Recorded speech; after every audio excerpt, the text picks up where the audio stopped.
so our goal for next year is to be able to take the AP class as the Innovation Lab and get the AP grading system, the weighted grades. And we know that it takes like 9 months to get the AP certification for our teacher. So we've been working on figuring out talking about how we need to do that. Okay.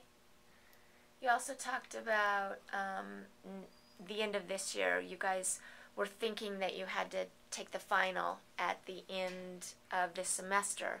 And that was one of the things that we asked the curriculum committee last year is, could they take their test only at the end of the year, because their pacings, they're going to be doing different things first. That's the whole plan. So anyway, now that you know it's at the end of the year, somebody tell me what you're planning to do. Yeah, it took a lot of the stress off of us to find out that we might not have to take the final that the other Spanish 3-4 classes are taking, just because we're not in their class and we're focusing on more of the culture aspect. So we totally understand if we need to take the district final, which is probably how it's going to be, but it just helped us to know that we don't have to take the one that the classes are taking. And so that along with that district final, you guys will be submitting what? Our portfolio or our blog site that we've been working on.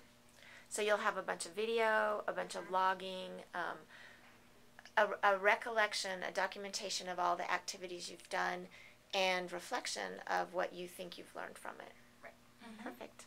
And then the last thing that we came to the realization was that us 5 have built a pretty good system of trust, and that we realized that it would be really tough if another person got thrown in here and had to try and take the class that we're taking, just because of the fact that we do trust each other and we are all very much alike and we're all very motivated in the same way, that it would be hard if we had somebody thrown into our group that wasn't grade motivated and maybe not a great student. It would be hard for us to adapt to that, and it would be hard for them to adapt to the way that we're doing things.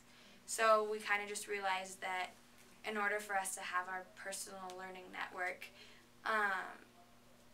that trust has to be there, and that it is kind of okay to just have it be us 5. And you're speaking especially on the part of accountability and critiquing each other, and just that in order to have that happen and you to go forward instead of crumbling or ignoring each other or avoiding each other, you need that trust. Okay, good. Thanks, guys. Anything else?